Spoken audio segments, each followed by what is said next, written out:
Bom dia a todos e a todas, a todos.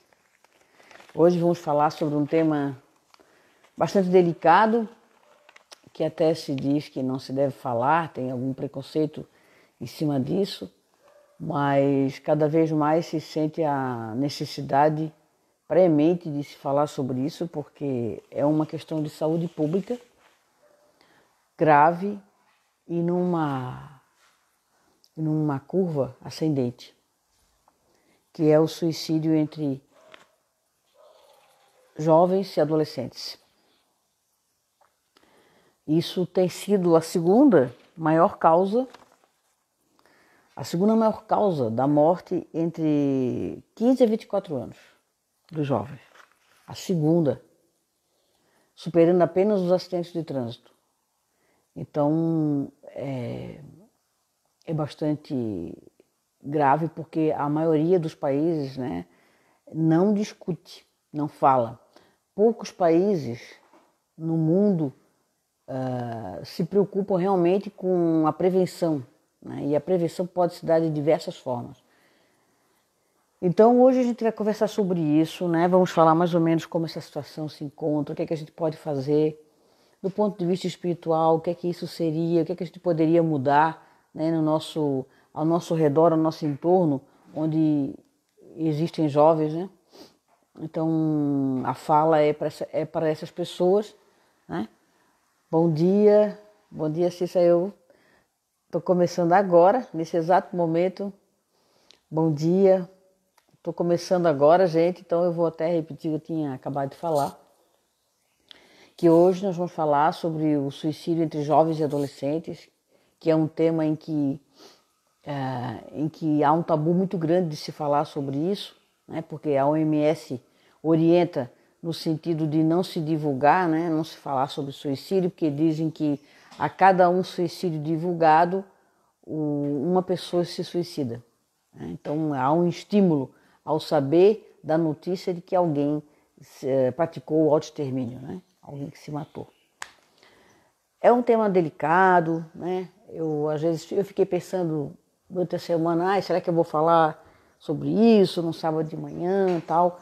Mas eu pensei, olha, eu vou falar sim, porque é um caso de saúde pública, é um caso em que exige de nós realmente mecanismos de prevenção, porque nós podemos ter potenciais pessoas ao nosso redor, os jovens, os adolescentes, filhos, parentes, amigos, e que a gente pode, de alguma forma, perceber isso e poder ajudar. Agora, se não se falar sobre isso e se não se fizer absolutamente nada, nós vivemos uma curva ascendente. Eu até trouxe uns dados aqui para a gente saber. A 4 segundos no mundo uma pessoa se suicida. E no Brasil é a 40 segundos. Então, é muito, gente? Nós temos 800 mil mortes divulgadas em 2016. Então, o suicídio, ele é superior os óbitos por suicídio é superior aos óbitos por malária, câncer de mama, guerra ou homicídios. Imagine só. Então ele é superior à guerra, às guerras civis que ocorrem isoladas no mundo inteiro. Ele é superior às guerras, ele é superior aos homicídios. Então é algo bastante preocupante. Apenas 38 países no mundo apresentam programas preventivos. Ao menos 38 países no mundo. Então, outro detalhe, pouco mais da metade tem menos de 45 anos. E entre a faixa etária de 15 a 24 é a segunda maior causa, só superando o acidente de carro. Então, olha só, 15 a 24 anos. E o que tem ocorrido? De 2016 para cá, tem se percebido o índice de suicídio infantil, o que é muito preocupante. Nós temos de 10 a 19 anos, tem crescido de forma assustadora.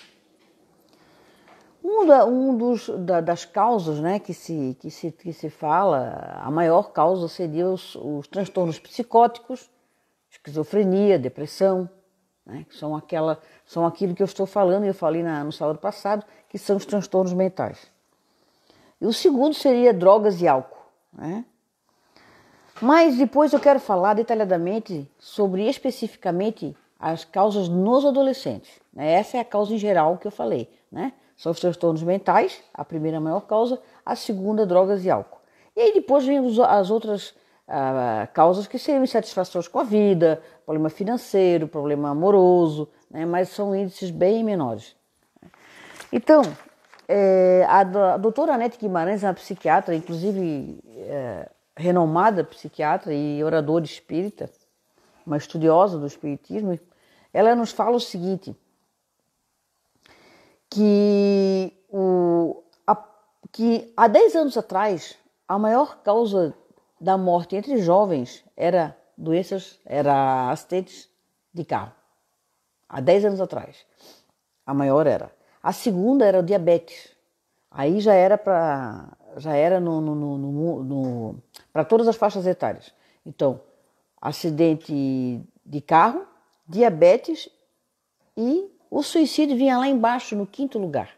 Então, nós tínhamos acidente de carro, a maior causa de morte há 10 anos atrás. Segundo, diabetes. Terceiro, câncer. Depois, quarto, vem outras doenças crônicas. Quinto, suicídio. O suicídio só aumentou, ele nunca diminuiu, enquanto que as outras causas foram reduzindo. Porque começamos com diversos programas, né, de prevenções de câncer, por exemplo, começamos com diversos programas com prevenção a diabetes, ou melhor, tratamento, né, porque o diabetes, ele, depois de instalado, é complicado. Então, os programas de saúde voltados para o diabetes, para o câncer e para os acidentes de trânsito, o código de trânsito ficou mais rigoroso, né? O sistema punitivo ficou maior, as multas ficaram mais caras. Então, tudo isso contribuiu, né, para que a redução de acidentes automobilísticos, os acidentes automobilísticos reduzissem. Enquanto que o suicídio só aumenta. Só aumenta porque não tem nada que se faça, não tem programa preventivo nenhum. Porque a orientação da OMS é não se falar sobre, é não se divulgar, é não se discutir. Claro, ela não proíbe que se discuta como eu estou discutindo agora. Ou também que tenha uma palestra sobre isso. Isso não há proibição. Mas não há uma campanha de mídia forte, né, nesse tema. Já em 2018, ele passou para o 2º lugar, né, e se mantém até agora em 2º lugar, só superando acidentes de carro, principalmente entre os jovens. E aí também se fala o seguinte, né, que aí quando se divulga filmes ou documentários a respeito do tema, o índice aumenta. Então olha a situação em que nós ficamos. O que fazer? Se não fala, aumenta. E se fala, aumenta. É uma situação realmente...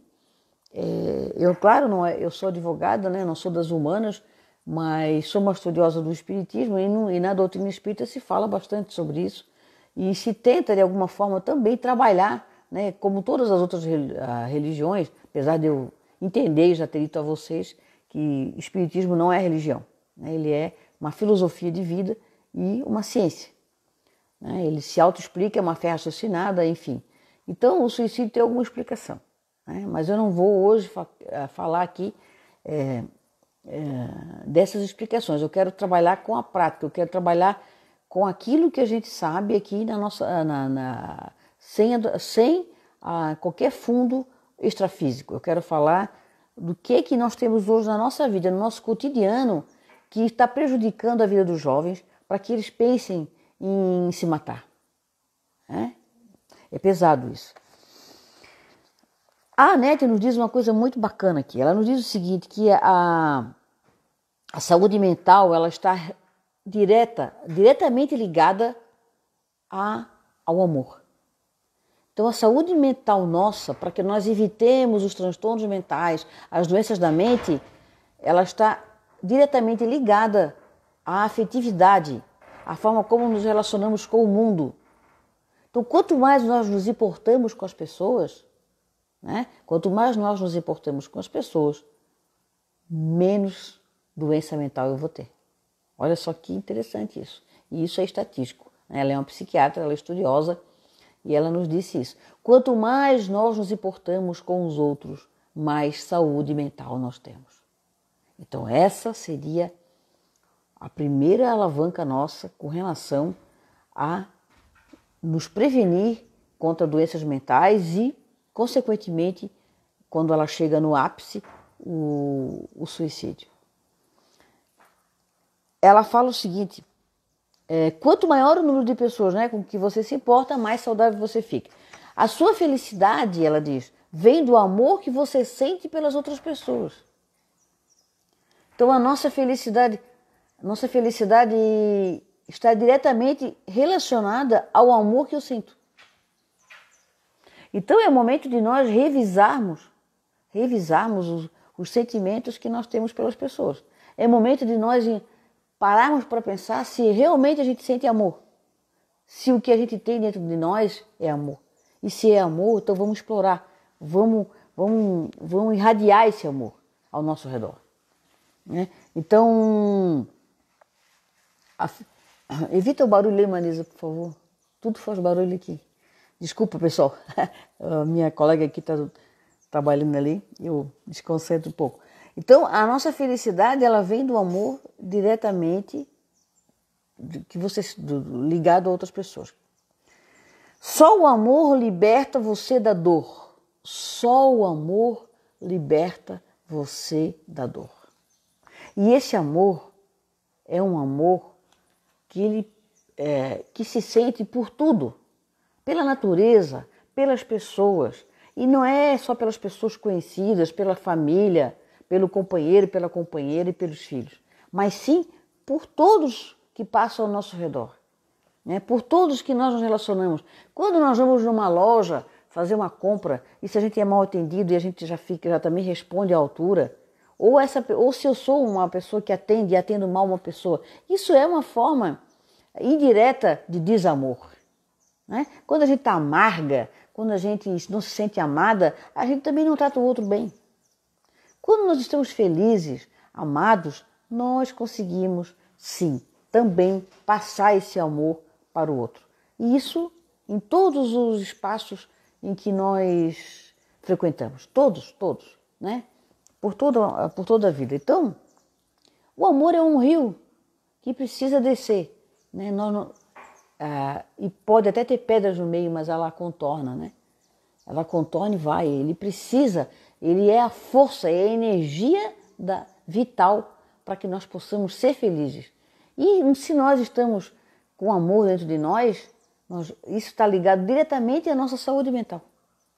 Então vejam como é importante a gente ter práticas de amor, né? Práticas afetivas. A Anete fala que ler poesias, por exemplo, enche a alma, alimenta a alma, sabe? Então ler poesias nos faz também nos sentir mais amorosos com a vida. Né? Isso é uma técnica que ela fala que é muito importante. Está triste, vai lá, pega um livro de poesias, né? E leia uma poesia, né? Cantarola uma música. Nós temos diversas técnicas para poder sair de um estado de tristeza, que é diferente de depressão, porque tristeza todos nós temos, né? Todos nós. Nós temos momentos tristes, momentos alegres, momentos tristes, que se alternam. A vida não é só cheia de alegrias e a vida também não é só cheia de tristezas. Nós temos aí à nossa disposição a alegria, nós temos à nossa disposição a felicidade. Agora basta que nós cultivemos e construamos ao nosso redor clima para isso, né? Só o amor liberta você da dor. Então, ela diz uma coisa que ela utiliza aqui, o sermão, chama Sermão da Sexagésima, do padre Antônio Vieira, que ele fez em 1648. Ela diz o seguinte: por que ontem poucos convertiam tantos? E hoje tantos convertem tão poucos. Isso faz nós refletirmos com relação às pessoas que comandam religiões, que comandam, enfim, as seitas, que comandam a espiritualidade das pessoas, né? Então, ela diz o seguinte: por que antes, né, ontem eram tão poucas pessoas que tentavam converter todo mundo, né? E hoje, tantos tentam converter tão poucos. Por quê? O que é que ela quer dizer com isso? Ela quer falar o seguinte: isso aqui não é proselitismo. Ela quer dizer quanto nós estamos difíceis de acesso à espiritualidade. Nós não estamos acessíveis às coisas espirituais. Nós só estamos acessíveis àquilo que é palpável, àquilo que é visto, àquilo que é sentido, à matéria. Então, muito poucos se convertem, quando ela fala, se converter no sentido de cultivar a espiritualidade. Não é conversão à religião, não é proselitismo, não. É a conversão da alma. É quantos realmente cultivam a alma. Muito poucos. E olha que tem tanta gente tentando, né, mostrar isso de alguma forma ou de outra, com exemplos.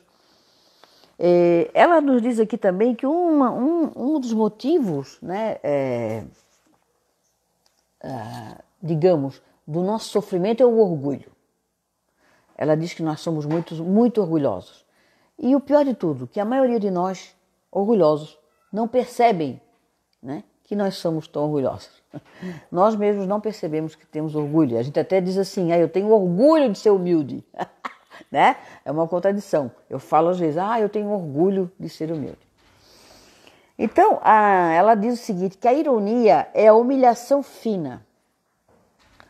Todos os pecados capitais, o orgulho é o pior deles, né? O orgulhoso não erra, ele não precisa ouvir, porque ele sabe demais. Então, a oposição ao conhecimento não é ignorância, não. É a certeza. A oposição ao conhecimento não é ignorância.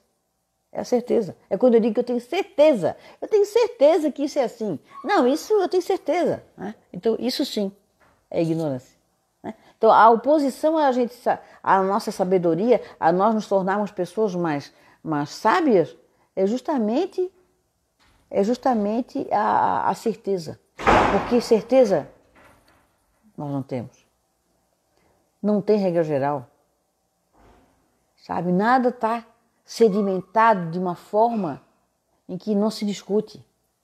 Então tudo está aberto à discussão, tudo pode, né? Inclusive até, então as religiões, né, que são fechadas, principalmente religião. Por isso que eu não gosto de falar essa palavra, religião, eu não gosto. Porque apesar do termo, né, ser a conexão, religar, eu não acho que nós necessitemos disso. Nós precisamos nos conhecer, fazer a conexão com o alto, a conexão com a espiritualidade. É aquele que fala assim: tenho certeza absoluta que eu sei de tudo. E que se eu sei tanto, eu não preciso ouvir mais, né? Então, é muito difícil reconhecer o orgulho. Então, o orgulho seria digamos assim, um vício moral que nós temos, que nos dificulta ao acesso ao nosso interior, à nossa percepção de quem nós somos, e nós admitirmos as nossas fraquezas, os nossos defeitos, as nossas dificuldades, né?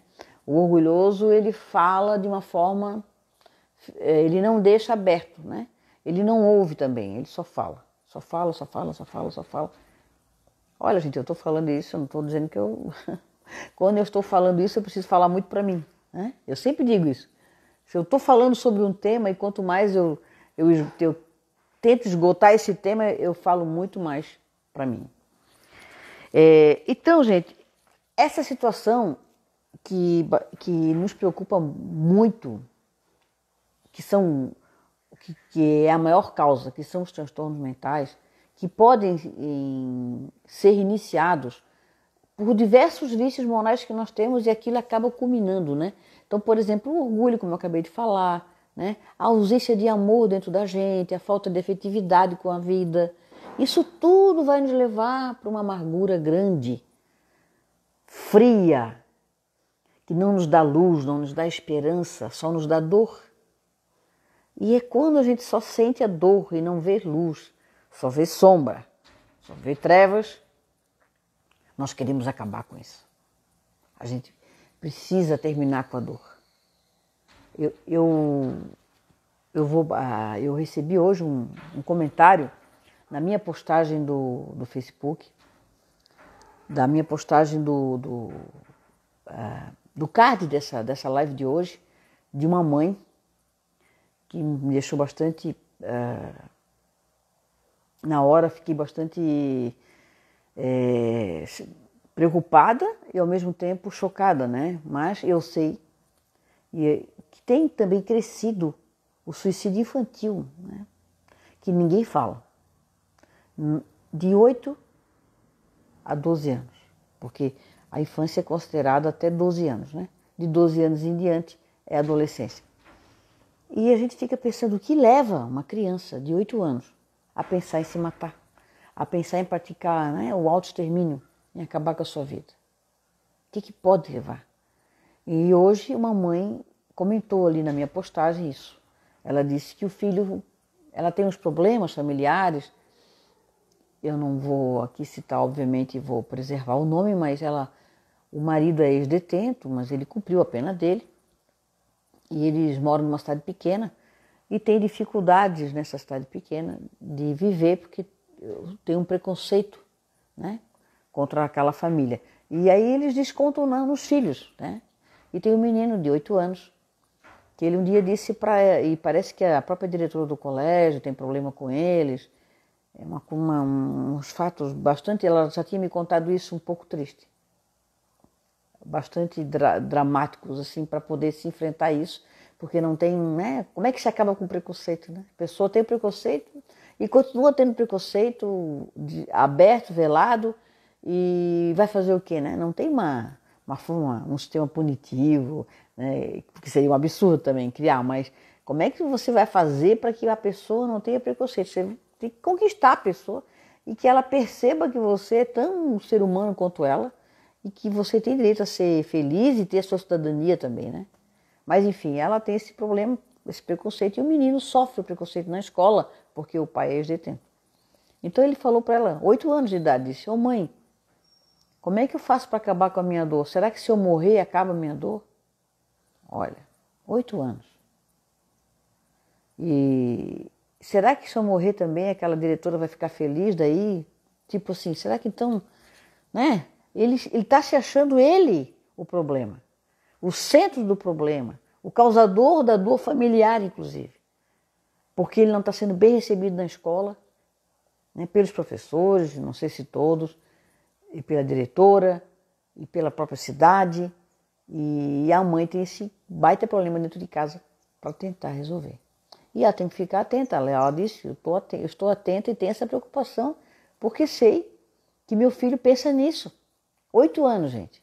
Então isso não é, né, não é conversa, não é isso. Existe o suicídio infantil que tem crescido também. 10 a 19 anos. 10 a 19 anos. Então, foi feito um estudo no Ministério da Saúde a respeito do suicídio infantil.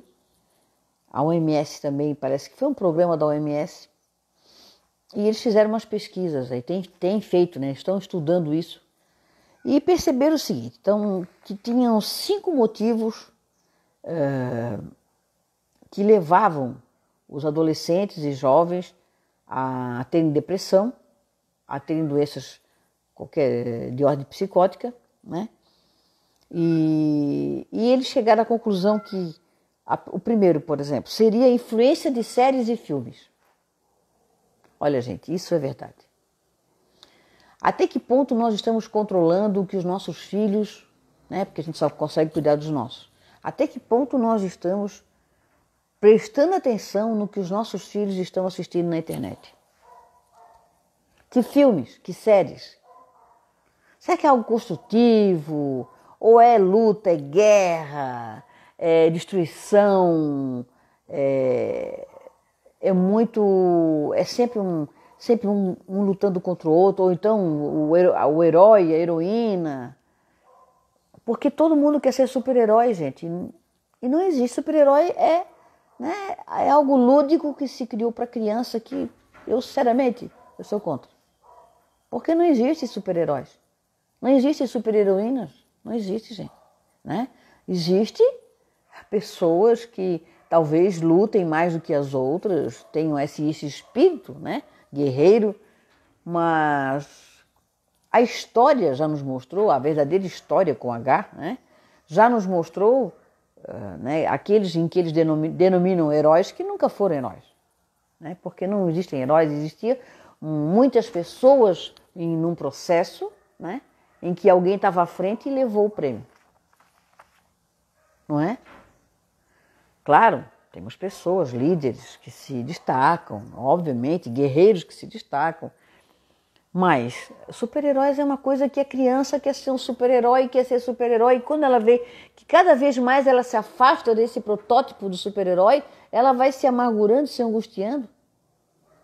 Porque hoje em dia nós não temos aquelas brincadeiras que nós tínhamos na minha época, ou em uma geração até um pouco antes, né? Que era brincadeira, eu brincava de bolinha de gude, eu jogava futebol, eu vivia trepando nas árvores, vivia lá nas árvores, abacateiro, pé de goiaba, mexeiro, estava lá, fazia cabaninha, eu brincava de casinha, a gente fazia comidinha com farofa e açúcar, a gente brincava com as bonecas, brincava de carrinho, andava de bicicleta direto, o dia inteiro de bicicleta, adorava, quando eu já fiquei maiorzinha.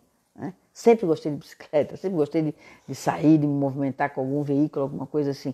Né? Eu praticava esporte na escola, né? Eu fazia handebol, eu salto de distância, salto de altura, corria. Né? Então, não era uma época que nós não tínhamos tecnologia, então a gente tinha essas. E isso é muito diferente da criança de hoje, que ela vive sentada na frente de uma tela. E é isso que nós precisamos hoje cuidar. E a mãe às vezes está tão atucanada com a vida dela e o pai que dão o aparelho, pega para sossegar, para deixar eles um pouco em paz. Só que aquilo se transforma num vício. E a criança, eu sei, já tive essa experiência com criança, eles gritam, eles berram, eles fazem rena, eles ficam enlouquecidos, porque a criança fica irritada, né? Já tem estudos que quando a criança para de estar em contato com a tela, ela tem crise de abstinência, né? Igual um vício físico mesmo, né? De qualquer outro.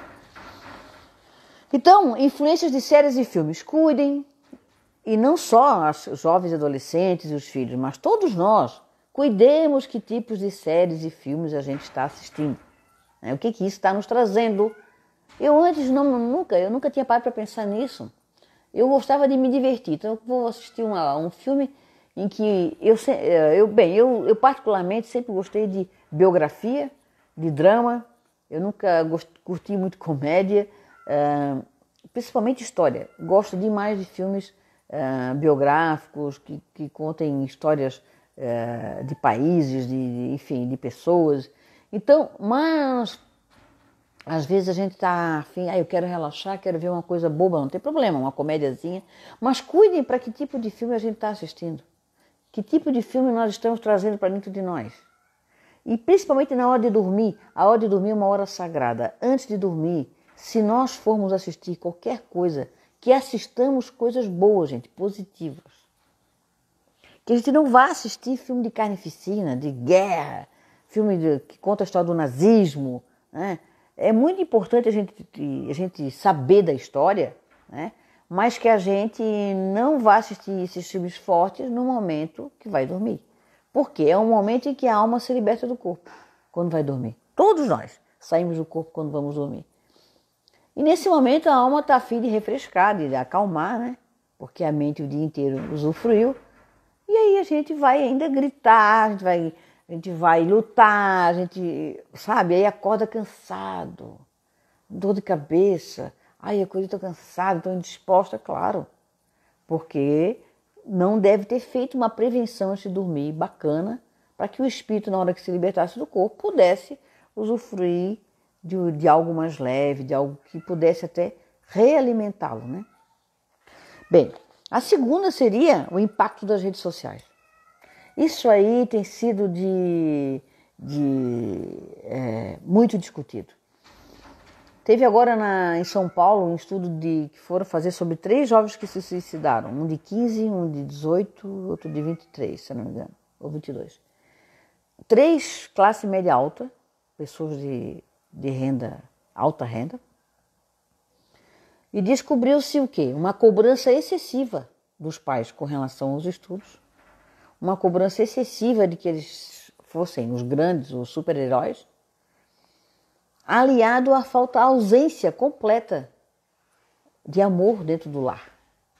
Não tinha, era pai para cá, mãe para lá, mal se encontravam, raramente nos finais de semana, e ainda nos finais de semana, cada um com seu celular. Restaurante, cada um com seu celular. Não sei aonde, cada um com seu celular. Então, gente, olha, nós precisamos tomar cuidado com isso. Nós estamos sendo dominados por uma máquina, completamente conduzidos. E aí essa máquina nos traz de tudo que se possa imaginar. Verdade e mentira, né? Direto. E a gente não sabe distinguir às vezes o que é mentira e o que é verdade. As famosas fake news. Né? Os políticos adoram usar, né? De todos os lados, não é só de um lado não. Jogar mentira pra gente ali, a gente, aí já sai defendendo. E outra coisa, o que tem ocorrido, eu tenho percebido, factoides criados por pessoas para serem famosos. Aí conta uma desgraça terrível, eu não vou nem citar o que aqui. Mas eu já tive 2 situações que eu já soube que por detrás era um planejamento da vítima para se tornar, coitadinha, a vítima, e aí ganha seguidores, ganha isso, já convida para fazer não sei o quê e fica famosa. Acreditam? Mas é verdade. Então a gente tem que tomar cuidado para avaliar. Mataram a pessoa. Calma, gente, vamos ver o que aconteceu. E o que acontece é que nesse momento que se dá uma notícia que a gente fica indignada, todo mundo fica tão indignado que se alguém se levanta para dizer calma, gente, eu estou do lado da outra pessoa. A Margareth está defendendo o assassino, o estuprador, o não sei quem. Gente, não é isso. É que me preocupo com uma notícia às vezes largada assim, e a gente não investiga, a gente já sai compartilhando, já sai destilando ódio, já sai destilando, desculpa a expressão, sangue junto. Então, isso tudo nos deixa extremamente vulneráveis a essas situações, sabe? Então, as redes sociais hoje são instrumentos de violência também, são instrumentos de tudo que se possa imaginar. Então a gente tem que saber distinguir o que é joio e o que é trigo ali. O que vai nos auxiliar e o que pode nos prejudicar. Então, os jovens estão ligados direto, então a gente tem que tomar esse cuidado com os nossos filhos, né? Essa ligação, o que ele está vendo, o que ele está assistindo. E o que é o impacto das redes é que está todo mundo feliz, né? Todo mundo é muito bem sucedido, todo mundo tem o maior amor da sua vida. Os casais às vezes estão ali, tendo a foto, termina a foto, estão brigando. Né? É tudo mentira. Isso aí, já cansei de escutar casos assim. Né? De famílias juntas, todo mundo juntando. Ai, que lindo, estão viajando, estão não sei aonde. Olha, que família que se ama, que família que tem dinheiro e aí tem mais condição que eu. Tá? A felicidade imaginária, a felicidade que elas queriam ter, né? Eu digo que as redes sociais, na maioria hoje, as notícias que nós temos ali em rede social, é o que todo mundo gostaria, mas não é a realidade. Não é o que se está vivendo. A gente tem que se preocupar com isso também, né? A gente fica lá colocando uma situação aparente, né? Para satisfazer o próprio ego. Olha lá como eu estou feliz com meu marido e nós estamos numa maior crise. Para separar, inclusive. Nós temos uma foto num lugar lindo, rindo, abraçadinhos, e não é o que está acontecendo. Então, essa aparente felicidade que todo mundo tem, e aí esse jovem que percebe que está mal na escola, que não vai conseguir passar, que vê pais de outros felizes e os pais dele não estão felizes, que vê pais com outros filhos, amando outros filhos, demonstrando alegria e felicidade com outros, e ele não está sentindo isso. Ninguém tem ideia como isso interfere. Então esse estudo provou que esses 3 jovens praticaram o autoextermínio por conta dessas situações. Por extrema cobrança da família, para eles serem alguém, para eles passarem, para eles se formarem. Impacto das redes sociais. E aí depois vai para o isolamento e aí a pior notícia acontece. Terceiro, falta de perspectiva no futuro, né? Que aí é aquilo que eu acabei de falar. Os jovens se vê como, eu estou mal na escola, não consigo acompanhar, porque eles colocam numa escola daquelas que suga, né? Não consigo, não consigo acompanhar. Outra coisa, os padrões de estética, a cobrança pela beleza, né? Tem a tal da desculpa a expressão, tem a gordofobia. Por exemplo, o menino não pode ser gordo e a menina pode ser gordinha, porque sofre bullying. E eles se sentem humilhados porque todo mundo é lindo, maravilhoso nas redes sociais. Todo mundo está lá pousando de modelo, né? Todo mundo está com o corpo malhado, pratica esporte, enfim, está todo mundo sarado e eu gordo, né? E eu não consigo emagrecer porque eu adoro comer, porque eu gosto de comer, porque eu não gosto de caminhar, porque eu não gosto de correr, porque eu não gosto de academia. E aí as pessoas me olham pela minha quantidade de gordura no corpo. E sou julgada por causa disso. Então, o bullying na escola, com orientação sexual, com gênero. Menina que já, desde pequena, já é bem masculina e se sente um menino, talvez transacione, talvez seja um homem trans, ou talvez seja uma lésbica ou não, mas ela tem um gênero masculino, é fora do padrão feminino. Ou o inverso, o menino que se sente uma menina e talvez já seja um menino, uma menina trans, ou não, ou pode ser apenas um gay, ou pode também não ser gay e apenas ser um homem feminino, porque o gênero não tem nada a ver com a orientação sexual. Né? A orientação sexual que eu falo é hétero, bi ou homossexual, que são gays e lésbicas. Então, eles sofrem bullying desde criança, muito. Os gays sofrem bullying direto no colégio, direto. Hoje ainda está mudando um pouco, mas isso um tempo atrás, então isso é uma outra grande causa. O suicídio LGBT hoje também tem crescido assustadoramente entre jovens e adolescentes, porque não se aceitam, não se entendem, a escola não aceita, ele não se aceita, a família também não aceita. Essa palavra aceitar é horrível, mas eu estou querendo dizer o seguinte, ele não se entende, né? Não se aceita mesmo, não se compreende, a família também não e a escola também não. Então ele acha que o mundo para ele não é esse. Ele quer ir embora desse mundo. Então ele acha que ele praticando o autoextermínio, ele vai, né, ter paz. E aí é um ledo engano.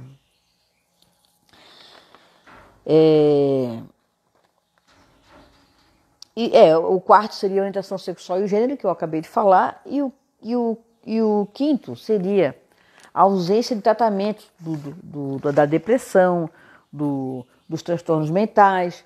Então, às vezes as crianças e adolescentes têm já manifesta cedo uma depressão que às vezes é química, já é química, né? Ela não tem às vezes uma origem psicológica, né?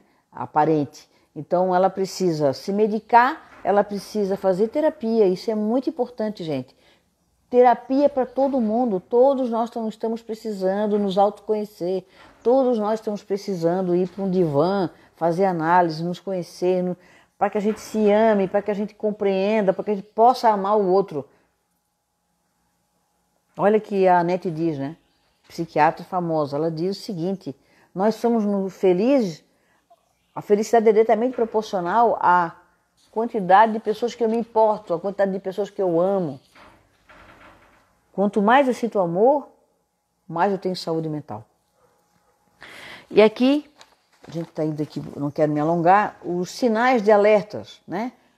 Quando o jovem começa a falar sobre querer morrer, não ter nenhum propósito, ele se sente um peso para os outros, né? Ou se sente preso a alguma coisa, sob uma dor insuportável que ele sinta. Né? Ele pode procurar formas de tentar se matar, o uso de álcools e drogas, né? Agir de modo ansioso, agitado ou irresponsável, dormir muito ou dormir pouquíssimo, se sentir isolado, demonstrar raiva ou falar sobre vingança e ter alterações de humor extremas. né? Uma hora muito feliz, outra hora muito, muito triste. Para a depressão em adolescentes, os sintomas seriam mudanças marcantes na personalidade e nos hábitos, piora do desempenho na escola ou em outras atividades, afastamento da família e dos amigos, perda de interesse em atividades do que gostava, descuido com a aparência, perda ou ganho inusitado de peso, comentários autodepreciativos persistentes, pessimismo em relação ao futuro, desesperança, comentários sobre morte, sobre pessoas falecidas e interesse por essa temática sobre a morte, doação de pertences que ele valorizava. Bem, gente, isso pode ser, né? Tudo. O que a gente pode fazer? Não deixar a pessoa isolada, não deixar ninguém se isolar, tirar de perto dessa pessoa coisas que ela possa, porque o enforcamento é uma das maiores técnicas, depois vem os remédios, e depois vem a arma de fogo e quedas, quedas, depois a arma de fogo. Então não deixe a pessoa sozinha, não deixe, tire de perto as armas de fogo, álcool ou drogas ou objetos cortantes, procure levar uma pessoa para uma assistência especializada e ligue para os canais de ajuda. Aqui no Brasil, né, nós temos aqui o CVV, que faz um trabalho maravilhoso, né? É o Disque 188, que é o Centro de Valorização da Vida. Então, aqui nós temos em Florianópolis, ali na Avenida Ercílio Luz, número 639, sala 408, edifício Alfa Centauri. O telefone é 3222 4111, 24 horas, tá, gente? Bem, eu vou terminar, né? O tema é bastante... Eu espero ter podido ajudar, né? Esse mês, 10 de setembro, foi o dia, né, da prevenção do suicídio, o Setembro Amarelo, que a gente está falando, e eu pretendo ainda, no próximo sábado, também falar sobre alguma coisa da temática. Até eu aceito aqui sugestões. Se vocês quiserem me dar alguma sugestão, por favor, deem aí alguma coisa que vocês queiram que eu fale sobre mais ou menos essa temática aí de transtornos mentais, ou de suicídio, alguma coisa assim. Por favor, deem sugestões para mim, né? Me sigam, olha, essa live vai ficar 24 horas aqui no IG, depois ela sobe para o meu canal do YouTube, então ela fica disponível direto lá. Todas as minhas lives estão no meu canal do YouTube, Margarete Hernandes. Tá, pessoal? Vão lá, bate o sininho, né? Curte, dá um like lá e se inscreva no meu canal do YouTube. E lá estão todas as minhas lives lá, tá bom? Ou então me sigam aqui no Instagram, no Facebook. E eu vou então encerrar, como eu sempre encerro hoje a nossa live, com o Poema da Gratidão, que eu já até teve uma live que eu encerrei com ele, mas ele está sempre atual. Esse Poema da Gratidão ele foi ditado pelo espírito de Amélia Rodrigues e psicografado pelo Divaldo Franco. Senhor Jesus, muito obrigada. Pelo ar que nos dás, pelo pão que nos deste, pela roupa que nos veste, pela alegria que possuímos, por tudo de que nós nutrimos. Muito obrigada, Senhor, pela beleza da paisagem, pelas aves que voam no céu de anil e pelas tuas dádivas mil. Muito obrigada, Senhor, pelos olhos que temos, olhos que veem o céu, que veem a terra e o mar, que contemplam toda a beleza, olhos que se iluminam de amor ante o majestoso festival de cor da generosa natureza. E os que perderam a visão, deixa-me rogar, Senhor, por eles, ao teu nobre coração. Eu sei que depois desta vida, além da morte, voltarão a ver com alegria incontida. Muito obrigada, Senhor, pelos ouvidos meus, pelos ouvidos que me foram dados por Deus. Obrigada, Senhor, porque posso escutar o teu nome sublime e assim posso amar. Obrigada pelos ouvidos que registram a sinfonia da vida, no trabalho, na dor e na lida. O gemido e o canto do vento nos galhos do almeiro, as lágrimas doridas do mundo inteiro e a voz longínqua do cancioneiro. E os que perderam a faculdade de escutar, deixa-me, Senhor, por eles rogar. Sei que em teu reino voltarão a sonhar. Obrigada, Senhor, pela minha voz, mas também pela voz que ama, pela voz que canta, pela voz que ajuda, pela voz que socorre, pela voz que ensina, pela voz que ilumina. Obrigada, Senhor, pela voz que fala de amor. Recordo-me sofrendo daqueles que perderam o dom de falar e o teu nome não podem pronunciar. Os que vivem atormentados na afasia e não podem cantar nem à noite nem ao dia. Eu suplico por eles, Senhor, sabendo, porém, que mais tarde, no teu reino, voltarão a falar. Obrigada, Senhor, por estas mãos, que são minhas alavancas da ação, do progresso, da redenção. Agradeço pelas mãos que acenam a Deus, pelas mãos que fazem ternura e que socorrem na amargura, pelas mãos que acarinham, pelas mãos que elaboram as leis, pelas mãos que cicatrizam feridas, retificando as carnes sofridas, balsamizando as dores de muitas vidas. Pelas mãos que trabalham o solo, que amparam o sofrimento e estancam lágrimas, pelas mãos que ajudam os que sofrem, os que padecem, pelas mãos que brilham nestes traços, como estrelas sublimes, fugindo nos teus braços. E pelos pés, Senhor, que me levam a marchar, ereta firme a caminhar, pés da renúncia que seguem humildes e nobres sem reclamar, e os que estão amputados, os aleijados, os feridos e os deformados, os que estão retidos na expiação por ilusões de outra encarnação. Eu rogo por eles, Senhor, e posso afirmar que no teu reino, após a lida dolorosa da vida, hão de poder bailar e em transportes sublimes outros braços afagar. Sei que a ti, Senhor, tudo é possível, mesmo o que ao mundo parece impossível. Obrigada, Senhor, pelo meu lar, recanto de paz ou escola de amor, a mansão da glória. Obrigada, Senhor, pelo amor que eu tenho e pelo lar que é meu. Mas se eu sequer nem o lar tiver, ou um teto amigo para me aconchegar, nem outro abrigo para me confortar, se eu não possuir nada, senão as estradas e as estrelas do céu, como leito de repouso e o suave lençol, e ao meu lado ninguém existir, vivendo e chorando, sozinha ao léu, sem alguém para me consolar, eu direi e cantarei ainda: obrigada, Senhor, obrigada. Obrigada porque te amo e sei que me amas, porque me deste a vida, jovial, alegre, por teu amor favorecida. Obrigada, Senhor, porque eu nasci. Obrigada, Senhor, porque creio em ti e porque me socorres com amor, hoje e sempre. Obrigada, Senhor, pela vida. Gente, bom final de semana. Beijo.